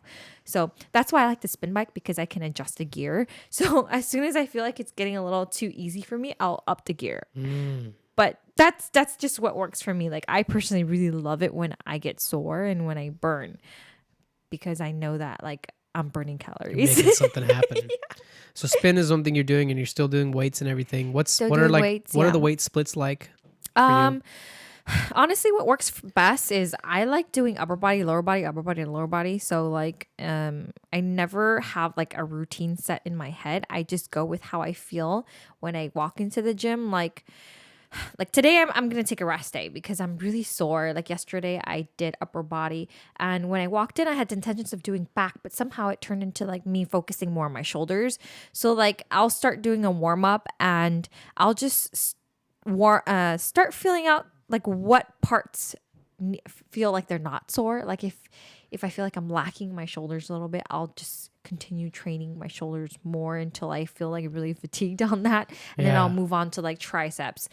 But it's never anything set. Like, I just go with what I feel like needs work. See, that's really interesting for you that it works, because for me, it's like a challenge of, there's obviously certain body parts that I don't like to train. Like, obviously, most people know legs are more taxing on your body than almost any other body. Yeah. Back and legs Yeah, are very, very taxing. Yeah, back is really gets me. Yeah, like, I don't it's like a feeling huge sore muscle in my group. back. Yeah. It's a huge muscle group to like train. It involves like all of the upper body sort of core involvement, shoulders involvement, and then there's so many different muscles in your back to train from all these different angles. So like back, I always love training, but and that's the day that's what I look forward to training more than anything else, because I really enjoy training back. Yeah. But then like legs and stuff is like, you're like, oh man, I'm not trying to like stop fitting into jeans again. I don't really.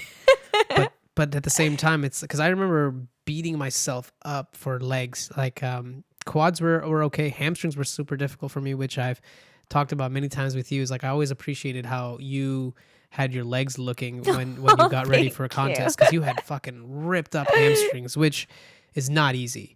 No. I don't think very many people are genetically gifted with hamstrings. Like, they have to really work their ass off to get those, and understand like how do you flex that muscle properly without like getting your hips involved too much, your glutes involved too much, and then keeping all that going.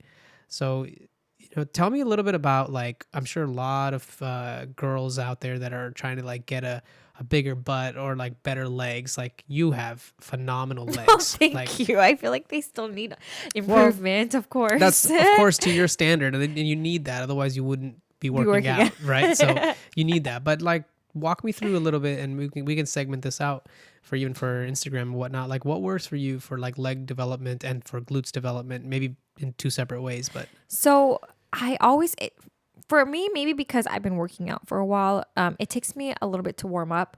I personally like doing cardio first. Okay. I feel like, especially with spinning or stairs or even treadmill, like if I'm doing a treadmill, then I always make sure I walk on an incline, so that, and I don't cheat. I don't like cheating. I don't put my hands on the treadmill if I am doing a treadmill. I'm so glad you brought that up, because I feel like you're not putting in the work if you're holding on to something, So that's so true for stairs. Yeah, stairs also. I don't like to hold on. I feel like you shouldn't hold on. It's also bad for your back. I always like cringe when I see people slouching, like, and I see it all the time. Like, I can get it if you're tired, but at least try to like do it without holding on. Yeah, Very and I good feel point. like mind muscle connection is really, really important. So like, when I'm in my workouts, I love listening to music too when I work out. So I always make sure I have like a great Pump playlist. up list. Yeah, great playlist, and it varies from different things.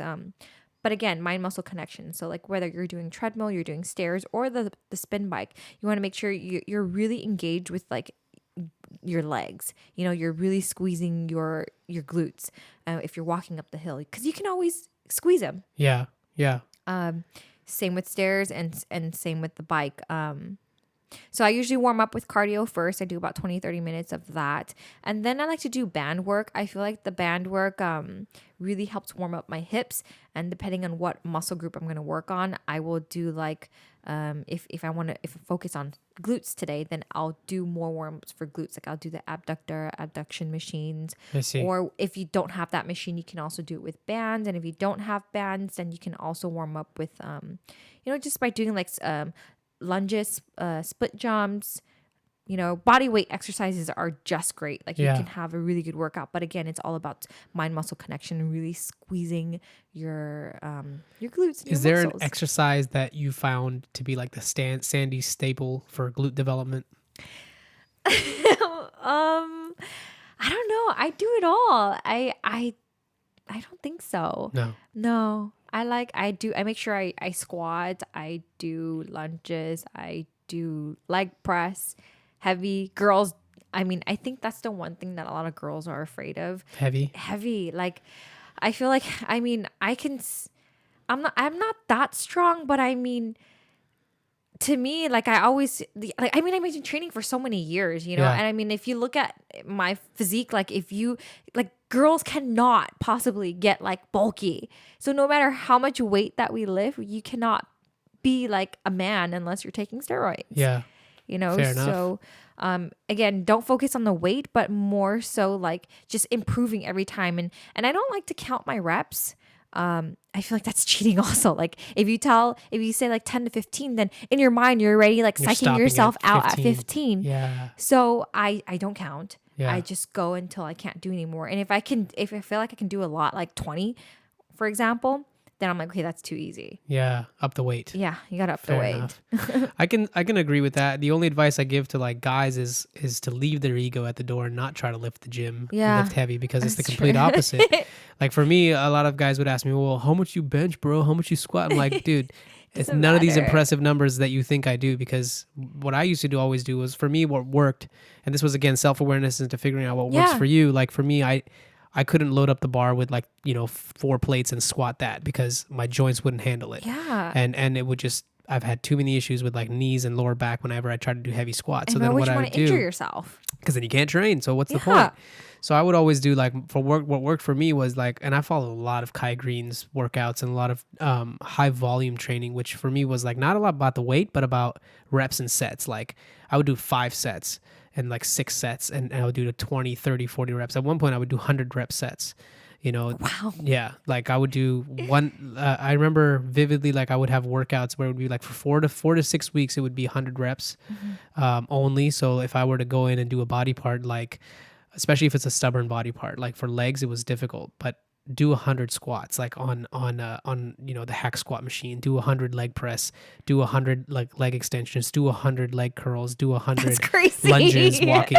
And then after your workout, you've done 800 repetitions. So it's like you didn't do a lot of weight, but you just destroyed your body. So my tactic was, okay, you're not the strength guy, but you can find the same results if you find how to like deplete the body, basically. So, like for me, it was always high volume and endurance and just keep pushing at that. And then it also like works in as like cardio, because then you are so depleted at the end of it. The last thing you want to do is go and do a cardio exercise. But because you've been going so hardcore and your volume is up, you're sweating profusely, your heart rate is like climbing the whole time because you're not stopping. 100 reps continuously. The only time you stop is to like, my thing was like, even if I'm like on a leg press, it's not that I'm going to rack the leg press. I will hold it as long as I need to hold it. Good. And then keep going and then keep going and then keep going. And then you'll find like, that's what keeps your like heart rate completely pumping the whole time. It's just high volume. And that worked for me. But, for women, I would say I agree with you that a little bit heavier. But again, it's all mind to muscle. If you're going through the movements and you're not feeling it in your body, then it's not going to work. Yeah. Like you can do this, but unless you can actually feel the tension the whole way through and you're like, oh, fuck, that really hurts. Yeah. That's what really makes the difference, Yes. And also, it's okay to not know. Like if you don't know how to do something, like just Google it. I think a lot of times people forget that lazy. Google is, is our best friend. Yeah. And if you have any doubt or if something doesn't feel right, just look it up. And I think like a lot of times nowadays people are lazy because, you know, we do have social media and people, you know, like just think that, I don't know. It's just, yeah. Well, it's just we overcomplicate it, right? Like we talked about it. It's super simple. Getting in shape and being healthy is actually simple steps. It's just because it's so simple, our mind doesn't like that simplicity. So it's always going to come up with ways to make it more difficult than it is. And that's what it is. It's like, dude, you know exactly how to figure stuff out, but you just won't do it because you'll make it into this huge, like, oh, well, I don't know. And how am I ever going to find out how to like get myself in shape? I just can't do it. But you can do it because, you know, I see you doing it. And Excuses. You know, yes, that's all it is. That's all it is. I love that, you know, and that you have figured that out for yourself. And I like that you're balancing yourself out now, because I think that's one of the conversations that we've had just through Instagram. When I started seeing that you weren't posting as much, I think I reached out to you and I was kind of in the same boat in my life where I was like, well, I'm no longer a competitive athlete, but I don't want to be unhealthy anymore. And that's what I started to do is like, I binged on everything else that I wasn't, you know, disciplined about. And went the complete opposite direction from a very disciplined person to a completely like recluse, you know, not caring at all. And then now it's like, well, you can't do that either. So you need to find a happy medium where it's a change that you can sustain for 10, 20, 30, 40, 50, 60 years. Correct. You know, as long as I'm here, I want to be able to sustain this lifestyle. I don't want to be burned out, because that's what happens. I felt when I was competing is that you get burned out. You get this like, okay, well, what's next? Like, because there's so many rules too, and you had like this image of like who you want to look like and what you want to be. Yeah, and that just doesn't help you. No. You know, if it's all about competing, you're not appreciating anything. Now it's like meditation has actually helped me quite a bit to level out whenever I get caught up in the I have to look like this and that, and it's like, well, you don't, but what you want is that inner peace, you know, that's that calmness, that feeling that you said you get after a workout where you're just like, I can do anything else. What else does this day have to bring? Like, come on, you know, I got this. I think that we need a lot more of that. You know, I think that nowadays, because social media has become like so big, you know, I think that we're losing the fact that we do need to meditate. You know, we do need to be, have self-love. We do need to be at one with ourselves. Fair enough. Yeah. So your meditation right now is the gym though. Yes.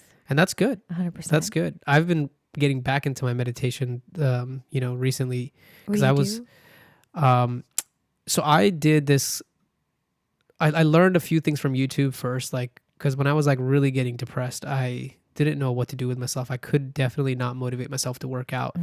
I'm telling you, Sandy, like going from looking like that freak of a monster, I was, I didn't even want to like, I went to the local gym in my apartment complex with like, just like a couple of cycles and like a dumbbell rack. And I wouldn't even be able to like, feel anything with 10-pound dumbbells, 5-pound dumbbells. Like it just was a complete foreign thing to me. Like I was just so far gone from, where I thought I was, that it just all felt foreign to me. So I was like, well, this clearly isn't working. So I can't do this. And everything hurt, because the one thing that I think is unspoken, and maybe this is, some other people have experienced this, is when you get big, like for a bodybuilding competition, and when you're a guy and you put on all this muscle, what you're doing is you're looking at your body and seeing the positives and the negatives, and you have to bring up the negatives. So like if for me it was like the chest wasn't there, I would have to work extra hard on that.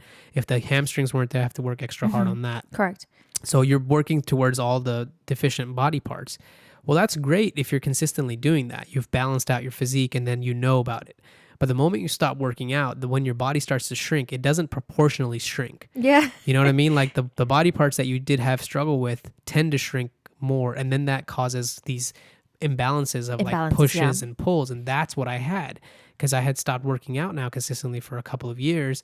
So my body was so imbalanced. Like the shoulders were messed up, you know, like my chest was like too much of the posture this way versus being able to sit back like this. So I started to notice like, okay, I need to do something else, you know? And then this is where like yoga and meditation kind of came into my life, thanks to my mom and some other smart people that saw my situation at the time. And I I was super hesitant. I'm like, fuck yoga. Like, what? Come on now. Like, you have that ego of a Yeah. bodybuilder. Like, this is yoga. What a waste of, how many calories does that burn? You know what I mean? But I was completely oblivious. I didn't know anything about it. Yoga is not about the movements. It's about, having this connection with your mind and your body. And I need to do more of that for sure. 100%. yeah, I would agree. I would recommend it for you and for myself even more, and everybody else. Is like, that really helps you see the inner environment, that chatter that we were talking about that's in your head at all times. Even in the gym, when you're lifting, you have a chatter in your head. Yeah, it's always goes away. there. It always goes there. But we don't talk about it, and we don't even like observe it ourselves as much as we could. So it's almost like you're setting the intention to sit and, you know what, I'm just gonna let everything flow the way it does, and see what part of it is real and it's not. So for me, meditation is sometimes really as simple as just intentionally taking like 10 breaths and just sitting there and just like, okay, this is all I'm going to do. So I'm just going to breathe, and I'm going to feel the gaps between the inhale and the exhale. Awesome, yeah. And that's it. But then after that, I went to this thing called inner engineering. It was a course, like a 4-day course. The guy I follow, his name is Sadhguru. I can show you him. You might have seen him. So this guy, he's like a yogi, Indian yogi, and he has this program called inner engineering where they teach you this like Kriya. Kriya means practice. It's a meditation practice. And what it was is like, you go in and they teach you how to cleanse yourself by like improving your eating habits and being more observant of like your inner environment and how you behave and how we all react, how we're impulsive about stuff like eating. Like, think about when most people open up a bag of chips. You start eating and then you realize the whole thing is gone. So it's like you weren't even consciously eating. You were just like this dopamine loop of, the positive feedback loop starts, and you're like, oh, this is good. And then you're watching stuff and you're unconsciously eating. And so many of our eating habits are unconscious. That's true. Right? So it's like being more aware of those kinds of things, because that's where it all starts. It's like, what are you putting into this body? Because that's how you're going to feel. Like, we become our food. Like, from 100%. Babies to now, the only difference is you've eaten food to get to the size. Like, if you stop eating, you're done, right? Like, that's true. So you become the food that you eat. Absolutely, 100%. And so he starts with that, and then he talks about like, okay, your breath, like your mind and your body are connected by your breath. That's it. Like, if you stop breathing, you're done, right? Like, so if you can master your breath, like the same way we talked about eating, we're always breathing unconsciously, and we're breathing in a non-intentional way. Like, yeah, your body will breathe, but if you actually take a breath intentionally, it's a whole different feeling. Like, you can feel energy, right? Like, versus when you're just passively breathing. So having sit down and having intentional breathing is just like, going to the gym and intentionally lifting the weights and feeling that mind to muscle. Yeah. It's the same concept, but it works better for your mental health than anything else. And it's not some massive physical activity that you have to go and set out to do. You can do it in a matter of right where you are. Yeah, you're so right. Because one thing that I do when I do work out is make sure I breathe properly, but I never do it outside. of the gym. Yeah. Isn't that crazy? Yeah, that's crazy. But this is like how we all are. We don't think about it because it's like, well, breathing. Yeah, well, everybody breathes. What do you mean? Yeah, but do you intentionally Really breathe? Do you actually like breathe from your lower part of your stomach and fill that up and then let it out and see what that energy feels like, that power, that clarity. It brings clarity in you. And then, so I do this Kriya where it's like about 20 minutes. You start with like fluctuating your breathing. So breathing in from one nostril, closing the other one. You can hear I'm a little blocked, but you do that for a few minutes. And then you like, there's certain sounds that your body resonates with. We're all different. There's different frequencies, right? So like when people go Om, right? That's a different like frequency. So you chant like Om. When you do that, different parts of your body vibrate. Like when you say you feel that in your stomach. When you say oh, you feel that in your chest. When you feel you feel that in your throat. So if you sit there, intentionally do that, you're going to start to see that energy is flowing from the bottom all the way up. And just observe That's that. crazy. Just I observe didn't know that that over and over and over and over again. And then the third thing I do is like this fluttering of your breath where you're breathing in and out really fast. Wim Hof, have you heard of him before? Wim Hof has this breathing technique where it's basically like you're hyperventilating. You just take in as much air as you can and then you stop. Basically because you've over-oxygenated your cells that they hold on to that. And then you can hold your breath for about a minute, 2 minutes. It's insane. Like the first time you do it, Wow. you can hold your breath and you'll just be like, holy shit, I didn't even know I could do that.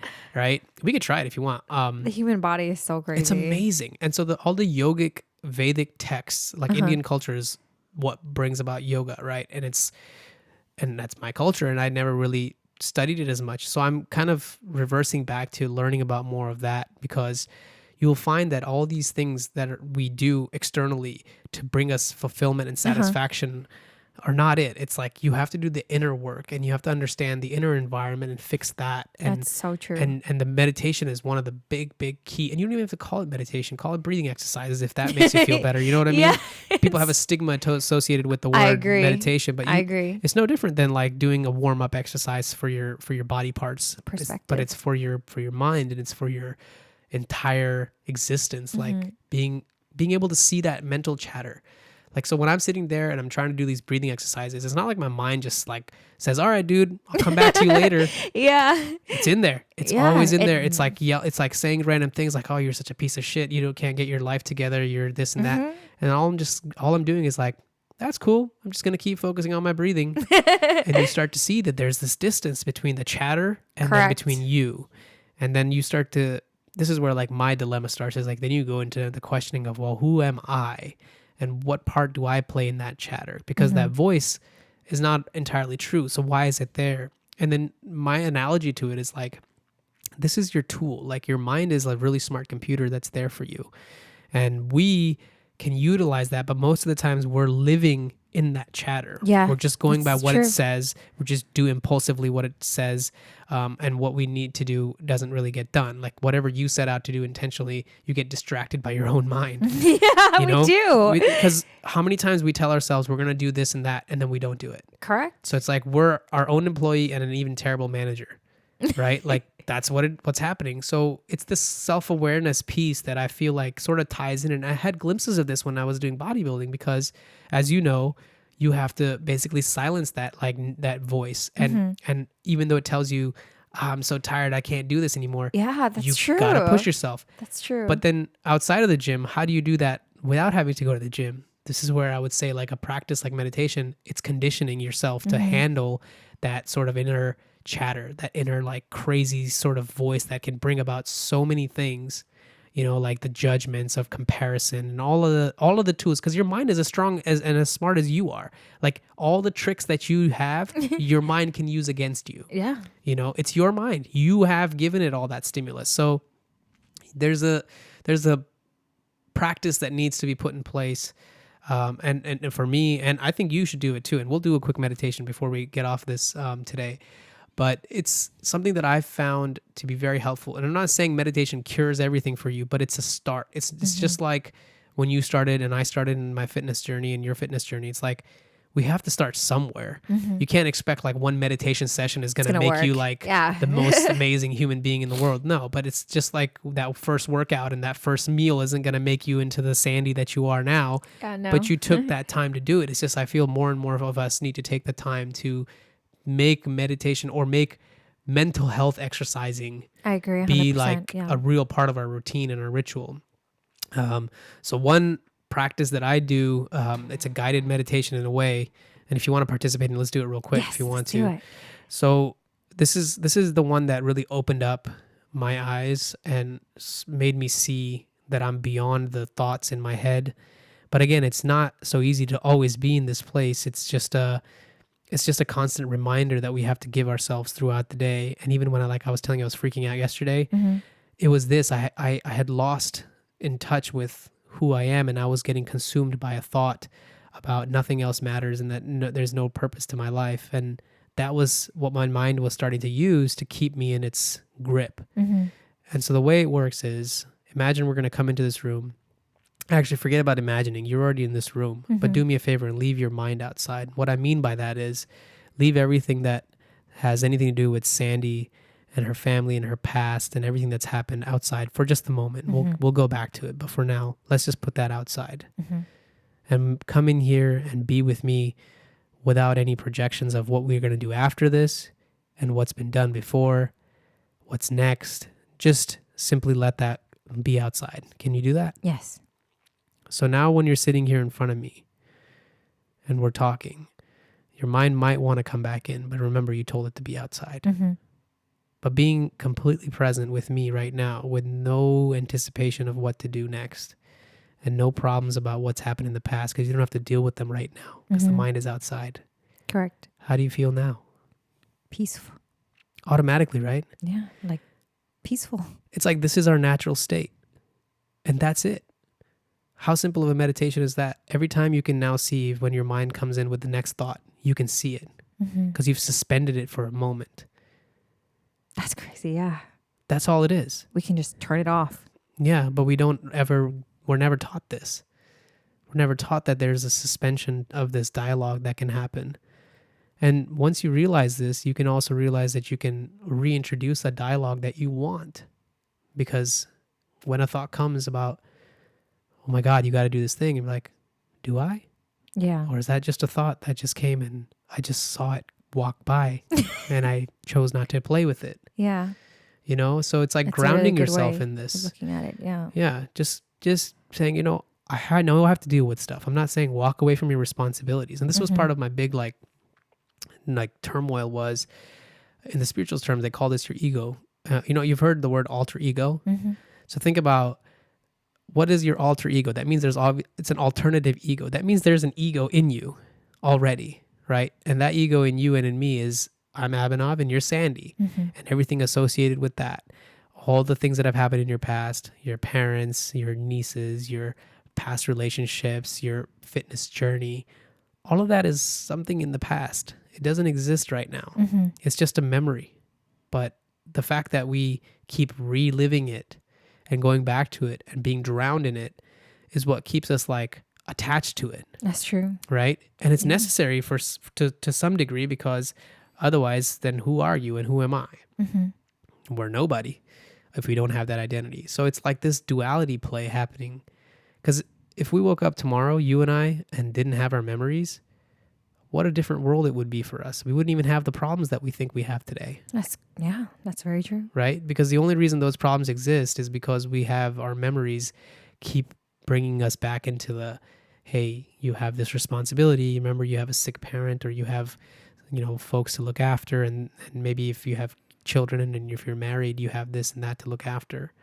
But if you all of a sudden can be distant from that, you see that there's nothing that you actually have to do or need to even do.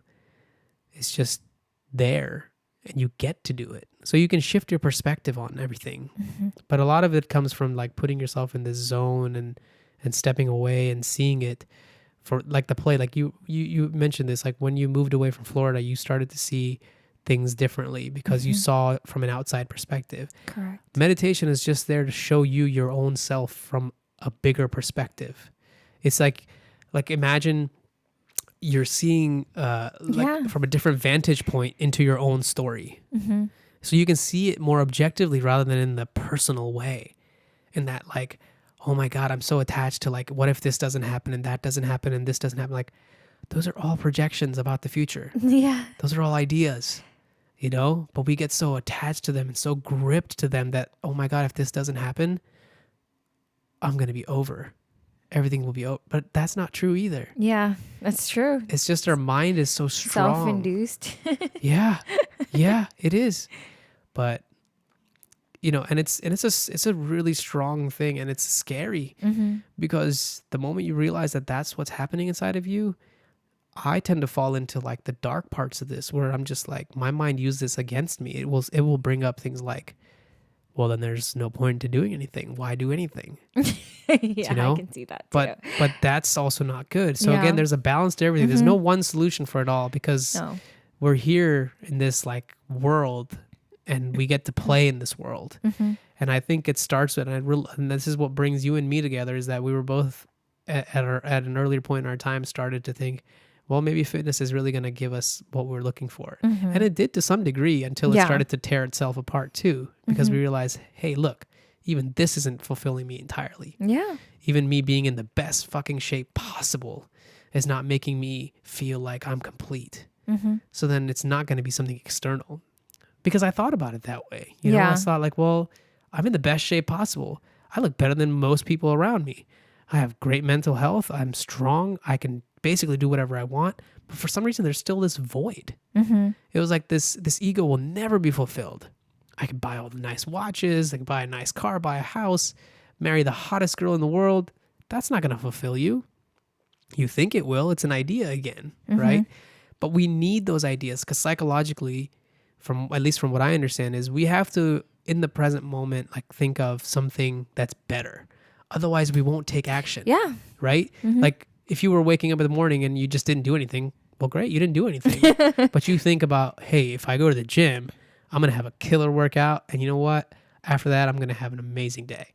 So you go and you do that. So you decided to push yourself out of bed and do that.